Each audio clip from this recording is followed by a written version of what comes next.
Good morning. How can I assist you today? Hi, I'm looking to register for the basic photography course. Of course. Let me get the form ready. So when would you like to start? We have a session beginning on the 15th of May. The 15th of May sounds perfect. Great. The fee for the course is $200. May I have your full name? It's Sarah Johnson. Thank you, Sarah. How would you prefer to be contacted? We can reach out via email or phone. Email is the best method for me. All right, you will need a tripod for the course. Is there any other equipment you require? A wide-angle lens, perhaps? Yes, I'll need a wide-angle lens too. Before you hear the rest of the conversation, you have some time to look at questions 6 to 10.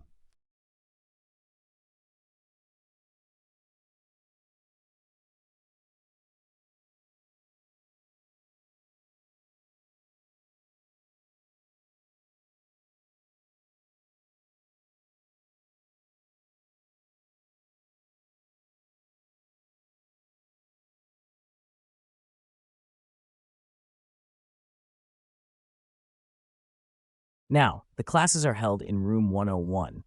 Should I give you the department contact number as well? Yes, please. You can reach the photography department at 555-9923. Got it. Thank you. Oh, and my emergency contact is James Smith. Noted, James Smith.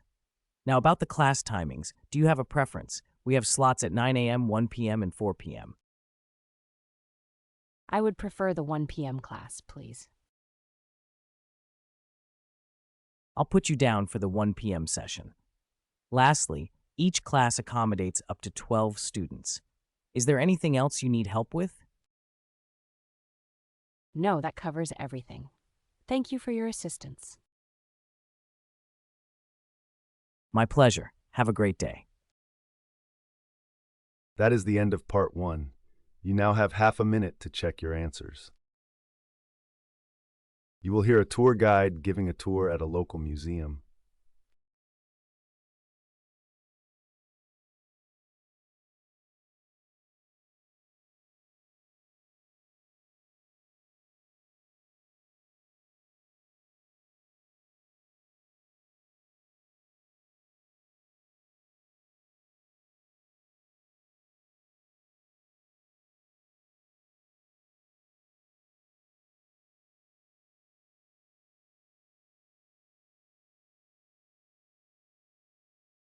Good morning, everyone, and welcome to the local history museum.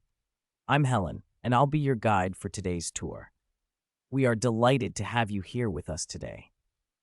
The museum has been a part of this community for over 50 years and boasts an impressive collection of historical artifacts. Each year, we are pleased to welcome over 100,000 visitors thanks to the diverse range of exhibits and special events we host. To begin, let me tell you about our special exhibit that just opened last week. It's a 3-month-long showcase of rare ancient manuscripts. These documents have never been displayed in public before, making it a must-see for history enthusiasts.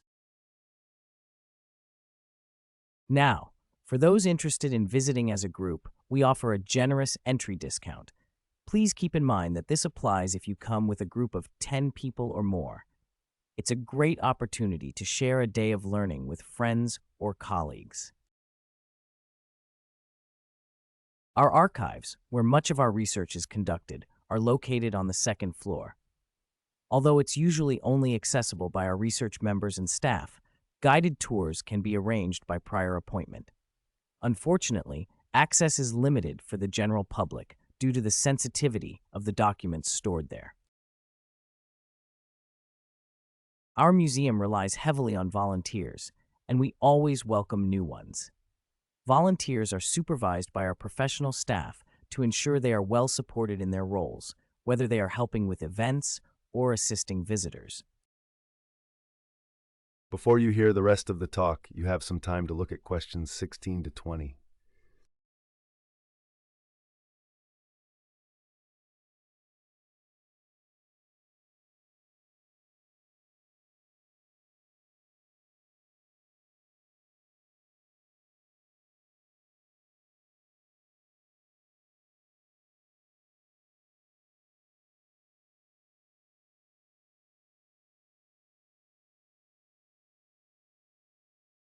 Continuing on with our tour, I would like to point out the amenities available to you. If you need to store anything, free storage lockers are available at the coat check. For those requiring additional assistance, please ask at the front desk for a map of the museum.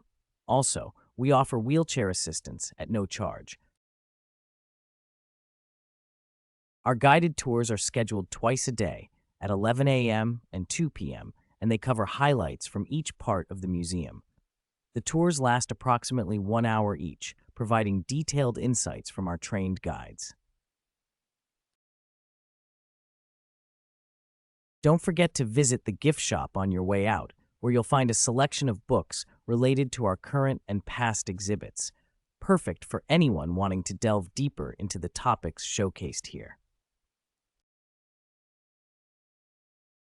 Recently, we've renovated the children's section, which now includes interactive activities and new exhibits designed to engage younger audiences. Make sure to check it out if you're visiting with youngsters. It can be both educational and entertaining. Finally, a reminder that some areas, like our research labs, are restricted to staff only. These labs are used to preserve and study artifacts, ensuring they are maintained for future generations. If you have any questions, feel free to ask. That is the end of part 2. You now have half a minute to check your answers. You will hear 2 students and their tutor discussing their upcoming assignment.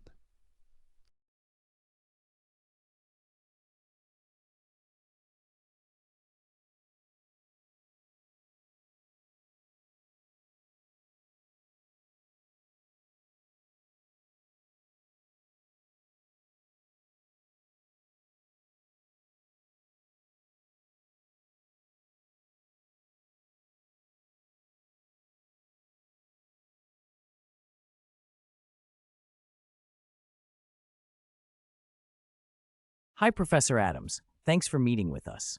We wanted to talk about our upcoming assignment. Of course, happy to help. Could you remind me what the assignment topic is? Yes, it's on the impact of social media on consumer behavior. Good. And when is it due? It's due on the 12th of November. Okay. Make sure you submit it through the university portal. We know we're supposed to use at least 10 sources, right? Yes, that's the recommended number for this assignment. And how important is it to include both primary and secondary data? Very important. It provides a balanced perspective. Before you hear the rest of the conversation, you have some time to look at questions 26 to 30.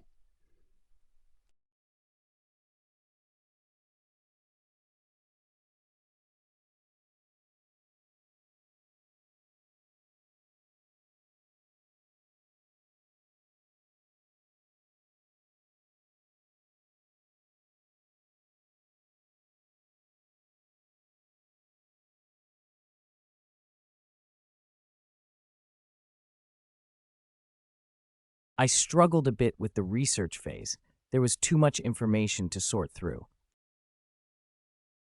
That's a common issue. Try to focus on the key areas relevant to your thesis. Right? Do you have any time management tips for us? Yes, prioritize the most challenging sections first. That will ease the overall process. I'll work on the structure of my part. It needs polishing. For a strong argument, I suggest integrating case studies. That's a good idea. Our group discussions have been really insightful too. Group discussions can offer new perspectives that enrich your work. That is the end of part 3. You now have half a minute to check your answers. You will hear a lecture about renewable energy. First, you have some time to look at questions 31 to 40.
Good afternoon, everyone.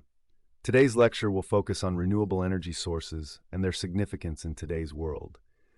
We'll cover solar, wind, geothermal, hydroelectric power, and biomass energy, highlighting both their potentials and limitations. Let's start with solar energy. It is widely known for its capability to harness energy from the sun. Solar panels consist of photovoltaic cells that convert sunlight into electricity. The efficiency of these panels is predominantly dependent on the availability of sunlight. Therefore, regions with consistent sunlight exposure are the most appropriate for solar energy production. Next, we have wind energy. This form of energy relies on wind turbines, which convert the kinetic energy produced by the wind into mechanical power and subsequently into electrical power. It's noteworthy that wind energy is sustainable, and turning the momentum of wind into electricity does not emit pollutants. Geothermal energy, on the other hand, taps into the heat stored beneath the Earth's crust. This energy is extracted through wells and used for electricity generation or direct heating purposes. Because it originates from the Earth's internal heat, it is a consistent and reliable energy source, unaffected by weather conditions. Moving on to hydroelectric power, which exploits the movement of water to generate electricity. Typically, this involves using a dam to increase water pressure, transforming potential energy into mechanical energy. However, while it is an efficient and clean energy source, building dams can cause significant environmental changes, especially affecting aquatic ecosystems. Lastly, we have biomass energy, which involves converting organic materials, including plant matter and animal waste, into energy. This process captures natural decomposition energy, making it a renewable energy source. However, one drawback is the release of greenhouse gases during conversion, though it is still cleaner compared to fossil fuels. Now, analyzing these sources, solar energy is advantageous because it is quiet and causes no pollution. However, it's reliant on the time of day and weather, which can be limiting. Wind turbines can be built on farmland, but they are known for causing noise pollution. When discussing geothermal energy, it is not only renewable but also provides a stable energy supply. But it can only be installed in regions where geothermal activity is high. Hydroelectric power can generate large amounts of electricity, but can have a significant impact on water ecosystems due to dam construction. Biomass energy, while utilizing organic waste, may lead to emissions that contribute to atmospheric pollution if not controlled correctly.